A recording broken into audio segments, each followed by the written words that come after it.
우리 함께 말씀 보겠습니다. 전도서 9장 11절에서 18절입니다. 얼마 전에 월드컵이 펼쳐졌습니다. 카타르 월드컵. 또 대한민국 국민에게는 굉장히 기뻤던 한 순간을 선물로 우리에게 주었던 장면이죠. 포르투갈을 저희가 이기고 극적으로 16강에 올라간 겁니다. 그 FIFA 랭킹으로 따지면 사실 대한민국이 이길 확률이 몇 프로였다고 그랬죠? 9%였다고 그랬나요? 그러니까 FIFA 랭킹으로 따지면 사실 우리나라가 못 올라가는 겁니다. 그리고 사실 우리나라가 포르투갈을 이긴다고 해서 올라갈 수 있는 경우의 수도 아니었어요. 우리도 이겨야 되고 누가 또 이겨야 된다? 우루과이도 이겨야 된다. 근데 또 경우의 수가요, 우루과이가 너무 큰 점수 차로 이기면 또 저희가 이겨도 상관이 없는 거예요. 그러니까 경우의 수가 다 따져보니까 9%밖에 안 됐던 겁니다.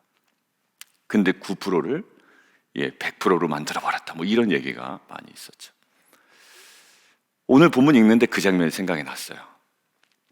빠른 경주자들이라고 선착하는 것이 아니고, 용사들이라고 전쟁에 승리하는 것이 아니고, 지혜자들이라고 음식물을 얻는 것도 아니고, 명철자들이라고 재물을 얻는 것도 아니고, 지식인들이라고 은총을 입는 것이 아니다.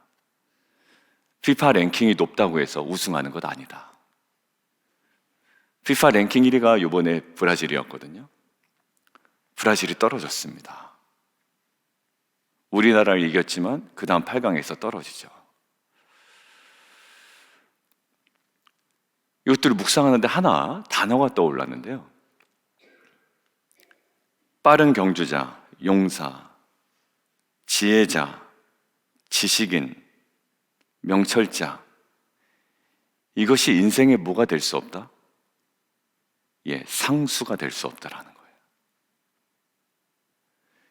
월드컵 해설자들이 얘기합니다. 축구 해설자들이 FIFA 랭킹이 상수가 될 수 없다고 이야기하죠. 축구는 몰라요 라고 이야기합니다. 그건 뭐라고 그럴까요? 결국 FIFA 랭킹은 숫자에 불과하고 절대적 상수는 될 수 없습니다. 그것조차도 우리는 무엇으로 알고 그 승부에 들어가죠? 그것조차도 변수가 될 수 있다는 거예요.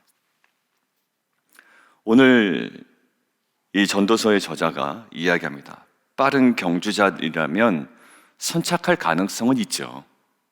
그리고 용사들이라면 전쟁에 승리할 가능성은 높을 겁니다. 그러나 반드시 알아야 될 것이 있다는 거예요. 그것은 절대적 상수가 되지 못한다라는 거예요. 여러분들 뒤에 보면 12절에 이렇게 되어 있습니다. 분명히 사람은 자기의 시기도 알지 못하고 물고기들이 재난의 그물에 걸리고 새들이 올무에 걸림같이 인생들도 재앙의 날이 그들에게 호련히 임하면 거기에 걸리느니라. 우리는 우리 스스로가 때와 어떤 그 기회를 스스로 잡을 수 있다고 하는데, 그리고 눈앞에 있는 기회가 있다고 생각하지만 사실 이것이 살다 보면 이것이 정말 기회인지 유혹인지조차도 구별하지 못합니다. 이것을 다시 심어야 되는 종자인지 먹어야 되는 식량인지도 구별하지 못하는 것이 인생이거든요. 그러니까 심어야 되는데 막 먹고 앉아있고요, 그다음에 이것들을 오히려 끊어내야 되는데 기회인 줄 알고 덥석 물고 있는 것이 인생입니다. 그러니까 눈에 보이는 것이 뭐죠? 상수가 아닌 거예요. 항상 이곳에는 변수가 도사리고 있습니다. 13절부터 재미난 이야기가 나오죠. 한 마을이 있습니다. 근데 이 마을에 아주 힘센, 그리고 큰 왕이 와서 에워쌉니다. 거기 흉벽이라고 하는데 공격하기 위하여 쌓는 토성. 이 마을을 먹어버리려고 하는 거예요. 큰일 났습니다. 위기입니다. 그런데 어떤 한 사람이 나타납니다. 그 사람이 누군가요? 가난한 사람이에요. 근데 지혜가 있습니다. 그래서 이 가난한 지혜자가 그 지혜로 말미암아 그 큰 왕이 그 성을 삼키려고 했지만 그것들을 숲으로 만듭니다.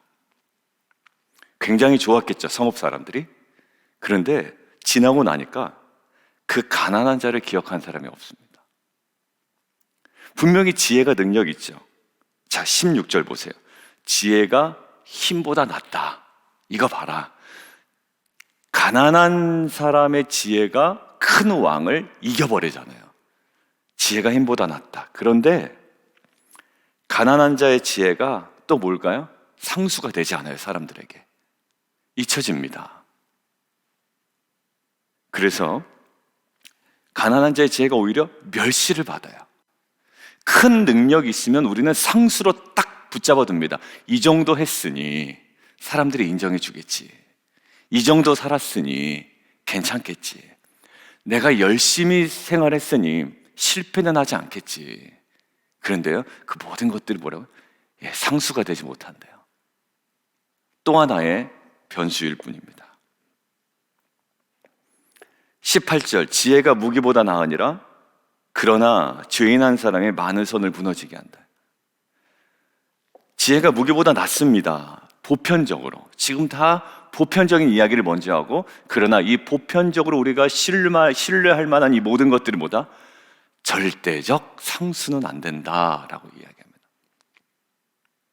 그 빠른 경주자, 용사들, 지혜자들, 명철자들, 지식인들, 어떻게 보면 무기보다 나은 지혜, 그다음에 힘보다 나은 지혜, 이것도 결국 이 세상 안에서 하나의 절대적 상수는 되지 못한다. 정말 지혜는요, 이 모든 것들이 우리에게 있어서 상수가 아니라 늘 변수임을 알고 인식하고 살아가는 것이 진정한 지혜의 첫 걸음인 줄 저는 믿습니다. 자, 그러면 여기서만 끝나면 우리가 아까 제가 기도한 것처럼 허무주의에 빠진단 말이에요. 전도서 9장을 많은 학자들이 이제 분석을 하고 연구를 할 때 가장 우울한 전도서라고 그래요. 어제 본문 보셨죠? 어제 본문에 죽음에 관한 이야기입니다. 결국 아무것도 아니구나, 이런 생각이 든단 말이에요. 전도서 9장, 어제 그 죽음으로부터 늘 한계밖에 없는, 그리고 빠른 경주자들이라고, 용사들이라고, 아니야, 그거 다 변수야, 상수가 아니야. 어떻게 보면 허무주의잖아. 그래, 그것들을 상수로 두지 못할 건데 그럼 어디다가 우리가 상수를 두고 살아갈 거냐? 이거 찾지 못하면 허무주의요, 그것을 찾으면 진정한 소망으로 나아가는 지혜자의 모습입니다. 자, 그런데요, 결국 이 전도서의 저자가 하려는 메시지가 뭘까요?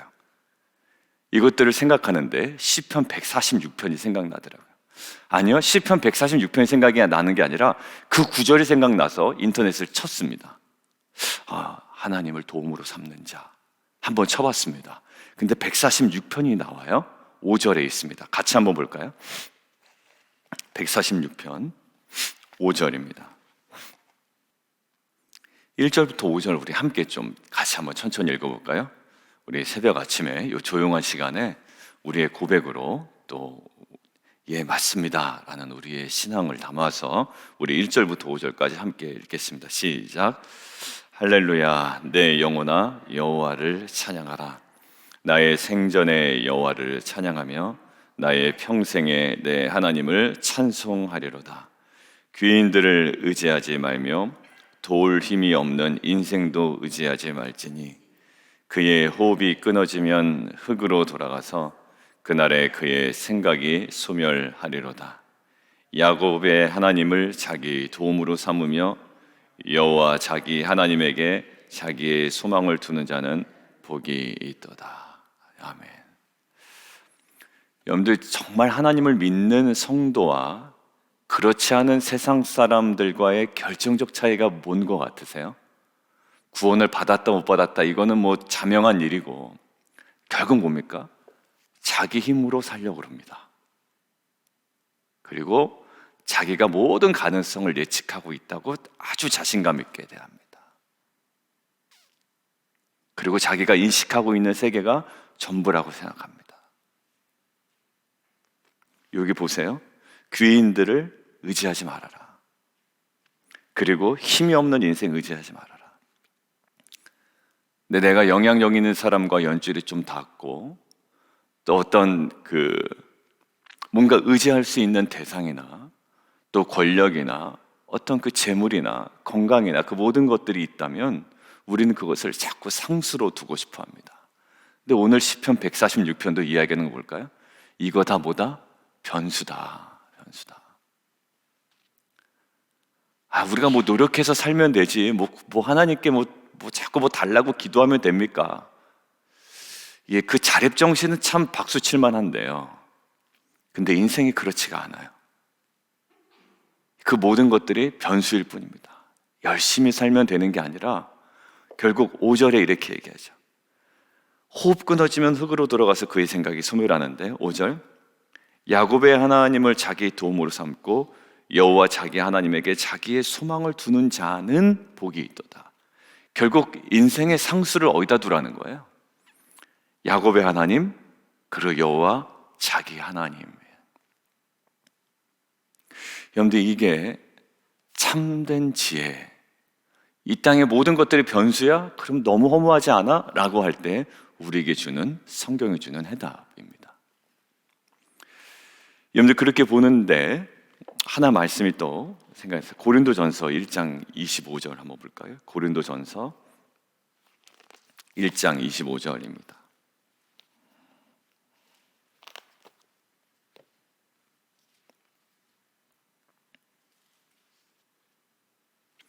고린도전서 1장 25절. 우리 같이 한번 읽어볼까요? 고린도전서 1장 25절 시작. 하나님의 어리석음이 사람보다 지혜롭고 하나님의 약하심이 사람보다 강하니라. 하나님의 어리석어 보임이 우리가 딱 인식될 때가 있어요. 이거 하나님 이 정도밖에 못하나? 나는 그런 하나님 믿지 않을래.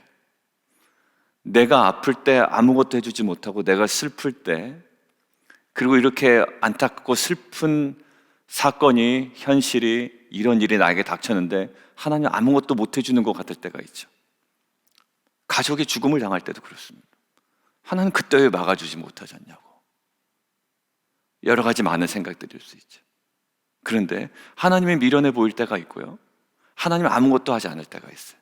그런데 오늘 성경 뭐라고 그럽니까? 사람보다 지혜롭다. 네가 이것이 더 낫지 않냐고 이야기할 때 성경은 딱 한 가지만 이야기합니다. 하나님의 어리석음은 있을 수 없어요. 근데 여기서 얘기하는 건 인간 입장에서 보는 하나님의 어리석음이에요. 인간 입장에서 보는 하나님의 어리석음. 그게 뭐야? 사람보다 완벽하게 지혜롭다는 거예요. 너의 생각이 변수고 하나님이 진짜 상수라는 거예요.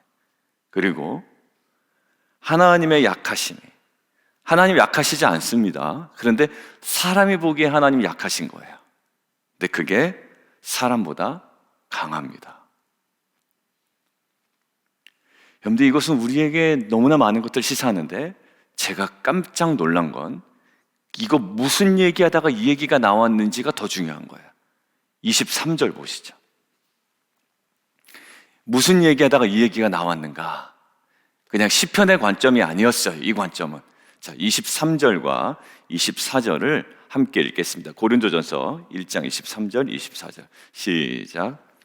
우리는 십자가에 못 박힌 그리스도를 전하니 유대인에게는 거리끼는 것이요 이방인에게는 미련한 것이로되 오직 부르심을 받은 자들에게는 유대인이나 헬라인이나 그리스도는 하나님의 능력이요 하나님의 지혜니라. 자, 보세요. 십자가가 어떻게 보입니까? 사람들 보이기에는 하나님이 어리석어 보인다고요. 십자가가 어떻게 보인다고요? 하나님의 약하심으로밖에 안 보인다고요. 여러분들, 누군가의 관계 속에서 여러분들이 십자가를 만약에 진다라고 했을 때 사람들이 여러분들을 어떻게 봅니까? 보통 어리석게 보거나 약하게 봅니다. 그 길을 따라가는 여러분들을 뭐라고 본다고요? 어리석게 보거나 약하게 본다고요. 근데 이게 뭐라고 얘기합니까? 하나님의 지혜고 하나님의 능력이에요. 유대인이나 헬라인이나 그리스도는 하나님의 능력이요 하나님의 지혜다. 십자가가 그랬습니다. 여러분들, 우리는 십자가를 붙들지 않는 이유는 뭘까요? 십자가를 상수로 두지 않기 때문에 그래. 어디를? 나의 사회적인 성공이나 눈에 보이는 가시적인 어떤 상황이나 영향력 있는 어떤 인물이나 아까 이야기한 대로 빠른 경주자들, 용사들, 지혜자들, 명철자들, 지식인들. 이 지혜자들은 일반적으로 세상의 보편적인 지혜를 얘기하겠죠. 근데 오늘 이야기합니다. 그 모든 것들이 변수이지만 오직 상수가 하나 있다. 하나님, 여호와 자기의 하나님을 소망을 두는 자. 여러분들, 결국 오늘 묵상하는데 저에게 하나가 딱 떠올랐습니다. 정말 우리가 하나님께 상수를 딱 두고 살아가는데 결국 섭리를 붙들고 가는 거예요. 하나님께 소망을 두는 자는 복이 있다라고 할 때 우리가 또 이렇게 생각할 때가 있습니다. 그래, 하나님만을 붙잡고 가면 내 인생의 모든 것들이 잘 될 거야, 이런 식으로 또 가거든요. 그렇지 않습니다. 십자가는 모든 것들이 잘 되는 것이 십자가가 아니에요. 슬퍼 보이고 어리석어 보이고 아프고 상하는 데입니다. 근데 거기가 지혜가 있고 거기가 능력이 있다는 거 아니에요? 여러분들, 하나님을 상수로 잡는다는 건 뭐냐면 하나님의 섭리를 인정한다라는 거예요. 하나님을 의지하면 우리 아들 다 잘 될 거야. 목사님, 우리 가정을 다 잘 될 거예요. 맞는데요, 그 잘 된다라는 그 범주가 우리 생각에 잘 된다라는 것과 조금은 다를 수가 있어요. 조금은. 매번 다르진 않지만. 그러니까 그 안에 우리가 붙잡아야 되는 건 뭘까요? 섭리를 붙잡아야 돼요. 이거 왜 이러지? 근데 그 안에 뭐는 살아있다? 진정한 상수인 하나님의 섭리가 살아있다. 십자가가 그렇잖아요. 이거 왜 이래? 이거 죽는 거 아니야? 이거 죽었잖아. 이거 완전 하나님의 저주를 받은 십자가 아니야.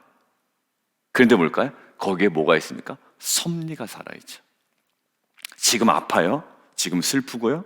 그리고 지금 욕먹습니다. 지금 우겨쌈을 당합니다. 잘 믿는다고 열심히 새벽 기도까지 나왔는데 아픔이 있습니다. 근데 그때 무엇을 붙잡는다고요? 하나님의 섭리인 그 섭리를 상수로 붙잡는 거예요. 아프지만 붙잡는 거예요. 그리고 우리 무엇을 구하는 거예요? 은혜를 구하는 자예요. 하나님의 섭리를 상수로 붙잡고 그 은혜를 구하는 자가 되면 좋겠습니다. 엉뚱한 변수를 그냥 붙잡고 희희낙낙 낄낄거리는 세상 사람들처럼 살아가는 것이 아니라 이제는 어떤 상황이든지 늘 우리 안에 역사하는 하나님의 섭리를 우리 인생의 상수임을 인정하고, 그렇지만 그 아플 때, 십자가를 건널 때, 그리고 그 안에 정말 멸시와 또 쓰라림과 상처와 또 아픔이 존재하지만 여전히 은혜를 구하며 또 믿음으로 승리하는 저와 여러분 되기를 주님의 이름으로 축원합니다. 우리 함께 기도하며 나아가도록 하겠습니다. 오늘 새벽에 나오신 모든 성도님들, 오늘 이 시간 하나님께 우리가 기도하며 나아갔으면 좋겠습니다.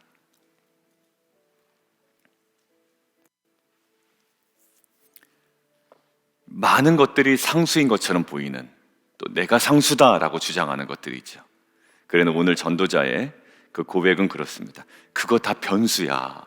물론 가능성은 있지. 그러나 궁극적 상수는 안 돼 라고 이야기를 하는 겁니다. 그러니까 허무주의로 우리를 몰아가는 것이 아니라 진정한 상수를 찾도록 우리를 도와주는 거죠. 그럼 뭐냐? 아까 이야기합니다. 야곱의 하나님을 자기 도움으로 삼으며 여호와 자기 하나님에게 자기 소망을 두는 자는 복이 있도다. 하나님의 어리석어 보임이 사람보다 사실 지혜로운 거고요, 하나님의 약해 보이는 모습이 사람보다 강한 거예요. 거기에 뭘까요? 십자가거든요. 그 안에 뭐가 살아있습니까? 하나님의 섭리가 살아있습니다. 하나님께 소망을 두고 하나님께 구한다고 다 우리 안에 형통해지는 건 아니에요. 세상적 관점으로. 그렇지만 거기는 여전히 하나님의 섭리가 살아있습니다. 이 섭리를 상수로 붙잡고 아픔 가운데, 고통 가운데 힘들 때 우리가 무엇을? 은혜를 간구하는 공동체가 되었으면 좋겠습니다. 그래서 믿음으로 살아 승리하는 공동체 성도 되게 하여 주옵소서. 함께 기도하며 나아가도록 하겠습니다. 기도하겠습니다.